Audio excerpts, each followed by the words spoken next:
Hey there guys, thanks for visiting my YouTube channel. My name's John and this video is answering a user submitted question that came in on the channel. And every day, Monday through Friday, we take live questions on the John Campea Show.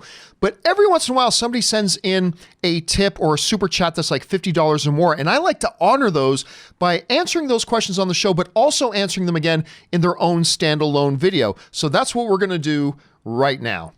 And this one today comes to us from an anonymous viewer who wrote in, "Hope your 2020s is beyond great, John. Thank you so much. It's been pretty good so far. I was wondering, how can a regular nobody like me become my own boss and successfully start my own business or company like a regular somebody like you? Whether YouTube, online, open a bakery, or in any way." All right, thanks a lot for sending that in, man. And yeah, us nobodies can create and do our own things. There are ways we can do that and become our own bosses. Now, look, I've often talked in the past about how I kind of had a need to get out from under working for the corporate overlords, but you can have great jobs working for corporate overlords. Most people work for corporate overlords, and you can work in great situations with corporate overlords, and that can be a great, wonderful, fulfilling, fantastic, contributing career choice for you. Or maybe you're somebody that you've kind of got an itch that you want to be your own boss and do your own thing, start your own company, start your own endeavors. Look, it's all really going to depend on what it is you're trying to do. But I personally believe, and I am not the world's foremost expert on this, let's just be clear about that, but I can only tell you what my own personal philosophy and my own personal experience has taught me, so you can take that and evaluate it as you will. For me, when I look at people that start their own YouTube channels or start their own, independently owned businesses or anything like that, there are a couple of key ingredients that I find are common amongst all of them. The first thing is this: non-laziness. I find that the number one thing that actually prevents people from pursuing their goals is absolute laziness. Because we are, by nature, very lazy creatures. We are. Every day I have to convince myself to get out of bed. Don't get me wrong, I love every single day, but man, I would rather just stay in bed for another hour. I have to convince myself every day just to get out of bed. And then I have to convince myself, John, you need to eat, go and make lunch, but I'm too lazy to make lunch. Just do it. We are by nature lazy creatures. And I find that far too many people today would rather sit on their asses, dream, and hope that somebody just comes along someday and hands them whatever it is their goals are, or hands them the keys to their goals. And because they think to themselves, I deserve it, and they just think life owes them something, it's going to come along. Look, I've said this for a long time. I share this on my social media all the time. Do something every day, no matter how big or how small, that gets you one tiny inch or mile closer to what your goals are. In my example, for somebody like me who wanted to do a YouTube channel and blogging and things like that and podcasting, that's what I do.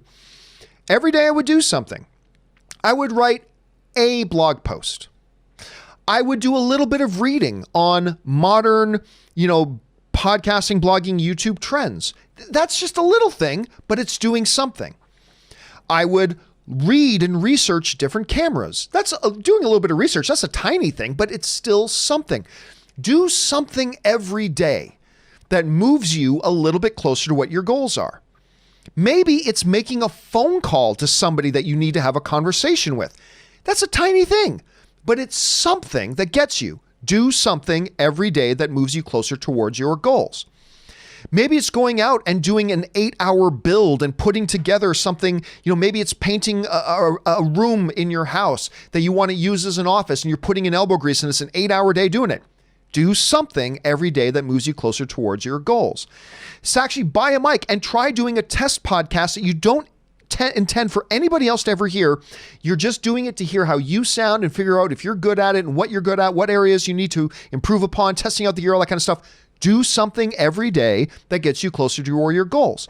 If you're trying to open a bakery, try out a new recipe today, even if nobody's ever going to eat it. It's just something tiny that moves you a little bit closer to what your goals are. The problem with that is that a lot of people look at it and say, oh, well, that could take 10,000 things like that to get me where I'm going. That's such a long way. Yeah, I know. But if you do something every day that gets you a little bit closer to your goals, then 4 months from now, you're going to look back and say, wow, I'm actually a lot closer to my goals now than I was 4 months ago because you did something every day that moves you a little bit closer to your goals. And the primary enemy is always laziness. The secondary element is, and the secondary enemy is fear of failure. But we are weird creatures, man. We allow the fear of failure to allow us to act in such a way that guarantees our failure. It's like, I'm afraid if I run that race, I'm not going to win. Yeah, but if you don't run the race, you are guaranteed not to win. We allow fear to allow us to manifest into certainty the outcomes that we're afraid of in the first place. It's kind of weird. So the number one thing is laziness. The number two thing is fear.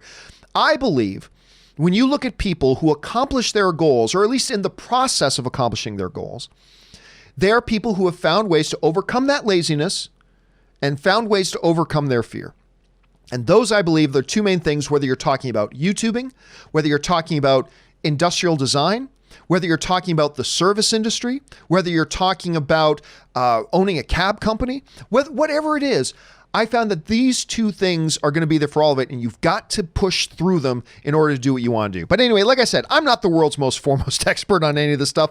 That's just kind of my thoughts. Question here, guys. How would you answer that question? I think it's a really good one. How have you gotten to the goals that you have reached in your life? What are some other goals that you have? Jump on down to the comment section below and let me know your thoughts. That'll do it for me for now, guys. Thanks a lot for being here. My name's John Campea, and until next time, bye-bye.